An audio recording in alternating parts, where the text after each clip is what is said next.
Hi, I'm Charlie, and this is History Connected. I'm at the Chestnut Hill Diner in Brodheadsville, Pennsylvania today. And this is Oz. He's one of the owners here at the Chestnut Hill Diner. Aye. And this is Kira, my waitress. They don't know it yet, but they're part of a tradition that goes back over 700 years. Because this isn't just a diner, and she isn't just a waitress. They're characters in a story, a play, if you will, that began in the 13th century and has traveled the length of time to arrive right here on this very highway.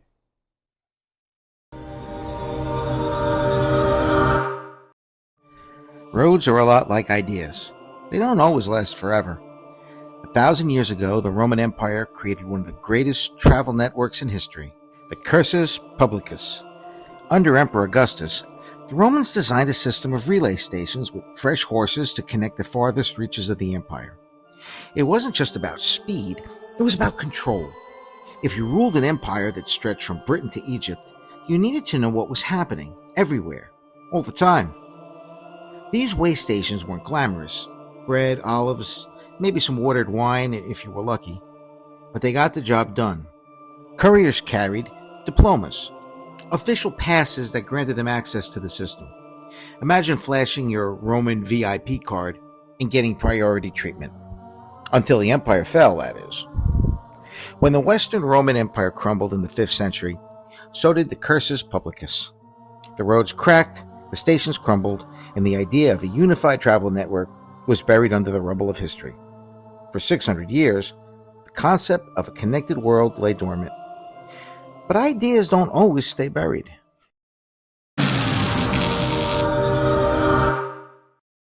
In the 13th century, halfway across the world, the Mongols unearthed the concept of a travel network and made it bigger, faster, and better. This was the Yam.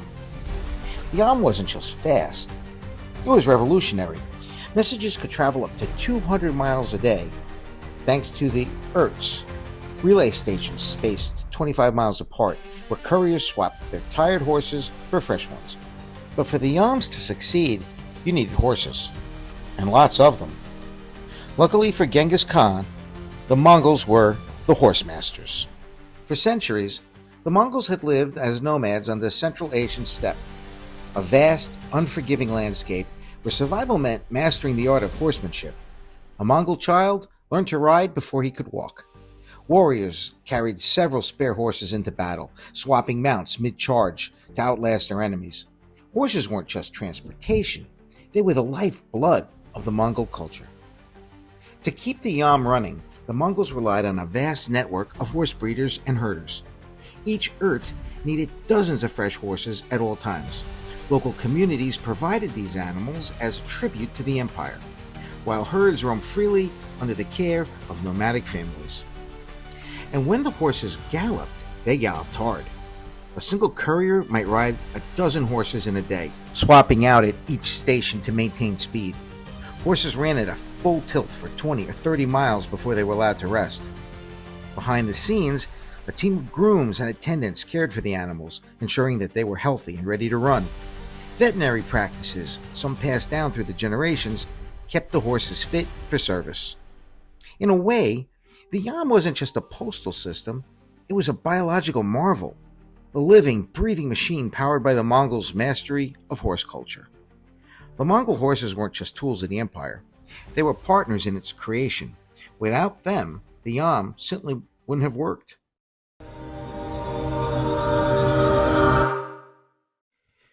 Over time, the Yam's way stations became cultural crossroads. Merchants, scholars, and travelers traded goods, recipes, and philosophies. A Persian trader might share a meal with a Chinese scholar, while a Buddhist monk discussed theology with a Mongol courier. And all the while, they were creating a prototype for something Europe would rediscover centuries later. By the 12th century, Europe was starting to wake up to the idea of connected roads again, but in a very different way. Religious pilgrims traveling the Camino de Santiago in Spain found themselves staying in monasteries that offered food, shelter, and safety. It wasn't exactly the Yam, but it worked. Meanwhile, the rise of trade routes across Europe brought with it another kind of traveler, the merchant. By the 13th century, Taverns had become gathering places for traders to eat, rest, and swap information. They weren't just places to sleep, they were places where deals were struck, routes were planned, and alliances were forged over steaming bowls of stew. One person who understood the power of these stops was Marco Polo. His travels along the Silk Road in the late 13th century gave Europe a glimpse of the Mongol yam. Polo marveled at its efficiency, noting that messages could travel across thousands of miles in weeks. While Polo's writings were celebrated, they didn't immediately inspire change, but the seeds were planted. And by the 15th century, the introduction of turnpike roads helped standardize travel across Europe. The earliest recorded toll roads in England were built in 1483, connecting London to St. Albans. These roads, funded by tolls collected from travelers, allowed for faster, more reliable journeys. They marked a turning point in infrastructure, ensuring smoother travel for merchants, pilgrims, and eventually stagecoaches. And by the 16th century, as turnpike roads improved travel across Europe, a new kind of rest stop emerged: the coaching inn. Positioned along major routes, these inns catered specifically to stagecoaches and their passengers. At a coaching inn, travelers could grab a hot meal, stretch their legs, and catch up on the local news while their horses were swapped out. Meals were hearty, often stews or roasted meats, and they were quick, because no one wanted to be the one holding up the coach. For the innkeepers, timing was everything. A busy coaching inn might see dozens of stagecoaches a day, each stopping for just 20 or 30 minutes. Behind the scenes, staff worked frantically to keep everything running smoothly. Stable hands were changing horses, cooks preparing meals, and attendants tending to passengers. Coaching inns weren't just practical, they were social hubs. Business deals were struck, romances began, and gossip spread over tankards of ale. They were the 18th century equivalent of today's diners. Offering more than food, they offered connection. It wasn't until the 17th century, though, that Europe fully embraced the idea of organized travel with the rise of the stagecoach. The first regular stagecoach route was established between London and Dover in the 1610s, but it was in the 18th century that stagecoach travel truly transformed. This was thanks to John Palmer, a businessman from Bath, England. Born in 1742, Palmer managed a theater before turning his attention to travel. Frustrated by the inefficiency of mail delivery, he proposed combining passenger transport with postal services, creating the mail coach. In 1784, Palmer's first mail coach route ran between Bristol and London. It was a resounding success, cutting travel time in half. His system introduced fixed schedules, designated stops, and dedicated horses, making stagecoach travel faster and more reliable than ever before. Palmer's innovations didn't stop there. He standardized coach designs, improved road maintenance, and even inspired other countries to adopt similar systems. His work turned stagecoach travel into a hallmark of the era, combining speed, organization, and when conditions allowed, a touch of comfort. But the one thing that's always consistent about history is change. And by the 19th century, travel had changed forever.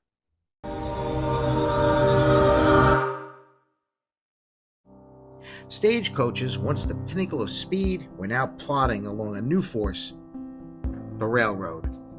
It wasn't just faster, it was amazingly faster. Railroads transformed how people thought about distance. What took days by stagecoach could now be done in hours. And behind this leap forward was George Stephenson, the self-taught engineer who turned the dream of railroads into reality. Born in 1781 in Northumberland, England, Stephenson didn't come from wealth or privilege. His father worked in a coal mine, and young George had little education. But what he lacked in schooling, he made up for in curiosity and determination. In 1825, Stephenson designed the Stockton and Darlington Railway, the first public railway to use steam locomotives. Then in 1830, he completed the Liverpool and Manchester Railway, which proved that railroads could be fast, reliable, and profitable. His locomotive, the Rocket, became a symbol of industrial progress. The railroad wasn't just a technological marvel. It was the artery of a new industrial age. Goods, people, and ideas moved faster than ever before. But there was one thing that didn't move fast enough: lunch. In the early days of rail travel, dining was miserable. Passengers might find themselves wolfing down cold sandwiches at a filthy station eatery, or worse, bringing their own stale provisions. Enter Fred Harvey, a British immigrant with a bold idea. Born in 1835, Harvey came to the United States as a teenager and worked his way up in the restaurant business. By 1876, he had partnered with the Atchison, Topeka, and Santa Fe Railway to open his first Harvey House in Topeka, Kansas. Harvey's vision was simple. Travelers deserved better. And better is exactly what they got. At a Harvey House, you didn't just eat, you dined. Meals were served in elegant dining rooms with white tablecloths, polished silverware, and professional service. For about $1, you could enjoy a hearty meal that might include roast beef, vegetables, and pies that tasted like they'd just come out of your grandmother's oven. Everything was fresh, seasonal, and prepared with care. Fred Harvey's genius wasn't just serving great food, he was creating a system. Long before McDonald's, every Harvey House followed the same standardized recipes. So whether you were dining in Kansas or New Mexico, you'd get the same perfectly roasted beef or flaky pie crust. Fresh ingredients were shipped daily by train, ensuring that even the most remote locations had access to top-quality produce, meat, and dairy. Meals were served under 30 minutes thanks to a staff trained to deliver military-level efficiency. But Fred Harvey wasn't just feeding passengers, he was creating an experience. And at the heart of that experience were the Harvey Girls. By the 1880s, the American West was booming with railroads, but it was still a rugged and often lawless place. Finding reliable staff for his restaurants was a challenge. Fred Harvey had an idea. What if he could recruit young, single women to come west and work in his establishments? Most of these women were between the ages of 18 and 30. They came from small towns in the East and Midwest, drawn by newspaper ads that promised good wages, free room and board, and a chance to see the world. Or at least a part of it. For many, it was an escape from the confines of a small town life or difficult family situations. But life as a Harvey girl wasn't easy. Fred Harvey demanded professionalism above all else. The women wore crisp, starched uniforms and followed strict rules. They lived in dormitories with curfews and chaperones. And any breach of conduct, no matter how small, meant dismissal. It wasn't just about serving food, it was about maintaining a spotless reputation. The work itself was demanding.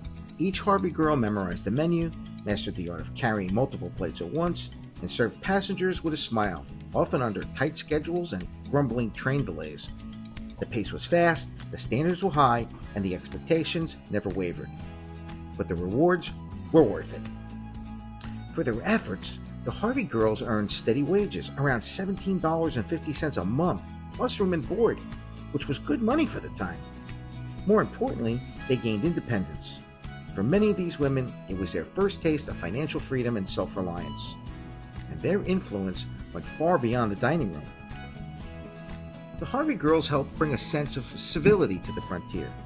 Their presence in rough-and-tumble railroad towns was a calming influence, turning dusty stops into thriving communities. They brought charm and order to the Wild West, proving that professionalism could flourish even in the most rugged of landscapes. At a time when opportunities for women were limited, the Harvey girls were pioneers. They broke barriers by stepping into the workforce, earning and saving money, and charting paths that hadn't been open to women before. Some used their wages to go to college, buy land, or start businesses. Others stayed on the frontier, marrying locals and building new lives in the towns that they helped tame. By the 20th century, the Harvey girls had become icons of the American West. They were celebrated in books, songs, and even Hollywood. In 1946, Judy Garland starred in The Harvey Girls, a musical that romanticized their story and cemented their place in popular culture. It's estimated that over 100,000 women worked as Harvey girls during the chain's heyday. Some stayed only for a few years, but their legacy lasted much longer. They didn't just serve meals, they helped shape the communities where they worked. Fred Harvey's restaurants might be gone, but the Harvey girls remain as one of his greatest legacies. Fred Harvey may have fed the railroads, but the highways starved him out. As the automobile took over and highways crisscrossed the nation, a new kind of travel and a new kind of dining emerged. From the neon-lit diners to fast food chains, the next chapter in travel wouldn't ride the rails. It would roll on four wheels.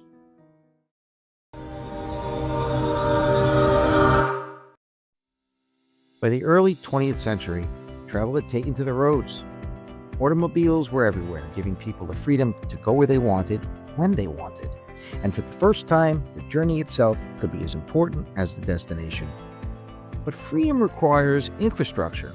Roads were bumpy, inconsistent, and often ended in the middle of nowhere. What America needed was a network of highways. And in 1913, a man named Carl Fisher decided to do something about it. Fisher was an entrepreneur with a flair for promotion. He dreamed of a road that would connect the coasts, the Lincoln Highway, stretching from New York to San Francisco. He didn't stop there. Fisher also developed the Dixie Highway, which ran from Michigan to Miami. For Fisher, roads weren't just practical, they were pathways to adventure, commerce, and connection. The Lincoln Highway marked the beginning of America's highway system, and by the 1930s, numbered routes like Route 66 crisscrossed the country. But as more and more cars took to the road, travelers faced a familiar problem: where to stop for food. Enter the Roadside Diner. Roadside diners didn't just start as neon-lit icons. Their roots go back to the lunch wagons of the late 19th century. In 1872, a printer named Walter Scott parked a horse-drawn wagon outside a newspaper office in Providence, Rhode Island, and began selling sandwiches and coffee to hungry night workers. Scott's idea was simple: bring the food to the people. It worked. Soon lunch wagons became a common sight in cities across America, and as automobiles replaced horses, these wagons found permanent homes along highways, evolving into the stationary diners we recognize today. By the 1920s, diners were booming. They were compact, affordable, and perfectly suited to the needs of road-weary travelers. But one man saw an even bigger opportunity: Howard Deering Johnson. Born in 1897 in Quincy, Massachusetts, Howard Johnson started with a simple ice cream stand. But Johnson wasn't content to sell cones one at a time. By the 1930s, he had expanded into restaurants, creating a chain that combined the comfort of diners with the scale of fast food. What made Howard Johnson special? Standardization. Just like the Harvey House before him, Johnson ensured that every dish, from fried clams to his famous 28 flavors of ice cream, tasted the same no matter where you ordered it. His bright orange roofs became beacons for hungry travelers. They promised consistency and quality. By the 1950s, Howard Johnson's had over 400 locations, making it one of the largest restaurant chains in the country. In many ways, Howard Johnson's was a bridge between the classical roadside diner and the fast food chains that were just around the corner. Meanwhile, traditional diners were thriving. By the 1930s, companies like the O'Mahony Diner Company were mass-producing prefabricated diners that could be shipped and assembled anywhere. These gleaming, streamlined buildings became icons of the open road, attracting travelers with their bright neon signs and hearty menus. And what menus they were! Burgers, fries, pancakes, pie, all served up quickly and affordably. Diners weren't just places to eat, they were cultural crossroads where truckers, tourists, and locals sat side by side, sharing stories over bottomless cups of coffee. By the 1950s, the landscape of American travel was about to change again. In 1956, President Dwight D. Eisenhower signed the Federal Aid Highway Act, creating the interstate highway system. Modeled after Germany's Autobahns, these interstates were designed for speed, efficiency, and national defense. For travelers, the new highways were a revelation, but not for the roadside diners. With cars zipping past small towns and mom-and-pop diners, new kinds of restaurants emerged. The fast food chain. Companies like McDonald's and Burger King capitalized on the interstate, offering quick, consistent meals for people on the go. Howard Johnson's adapted to the new highways, expanding further and opening locations at rest stops. But many traditional diners couldn't compete, and thousands closed their doors. Today, the heyday of the roadside diner may be behind us, but its spirit lives on. Diners were more than just places to eat. They were symbols of the open road, representing freedom, exploration, and a uniquely American way of life. And every time you sit at a diner counter, sip a cup of coffee, and order a slice of pie, you're participating in a tradition that began with Walter Scott's lunch wagons, grew with Howard Johnson's orange roofs, and lit up highways across America. And here we are, back where we started at the Chestnut Hill Diner. From Roman relay stations to Mongol way stations, from Harvey Girls to the neon-lit diners, every traveler who ever sat down to eat a meal on the move has contributed to this moment. The diner isn't just a place to grab a meal. It's a living connection to 1,000 years of human ingenuity and the simple need to pause, refuel, and share a table. Here's the irony. In our rush to get somewhere, we've created places designed for slowing us down. Whether it's the Mongol Yam or a diner just like this one, these stops are where we meet, connect, and remember why we travel in the first place. If you're passing by the Chestnut Hill Diner at Brodheadsville, or your local diner in your own hometown, remember that these places are more than just stops along the way. Take a seat, order a piece of pie, and remember, no matter how far we go, we always need a place to stop. Now, if you'll excuse me, I think my coffee's getting cold. Yeah, it's cold.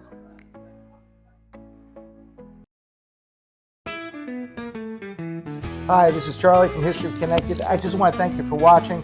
Thank you. Please like, subscribe, leave a comment. I want to thank the incredible staff here at the Chestnut Hill Diner. I want to thank Oz, John, Virginia. I want to thank Madison, Debbie, and Kira. They're top-notch. Thank you very much, guys. I appreciate it. Thank you very much. We had a great time here. Thank you. Yeah. Until next time, stay historic.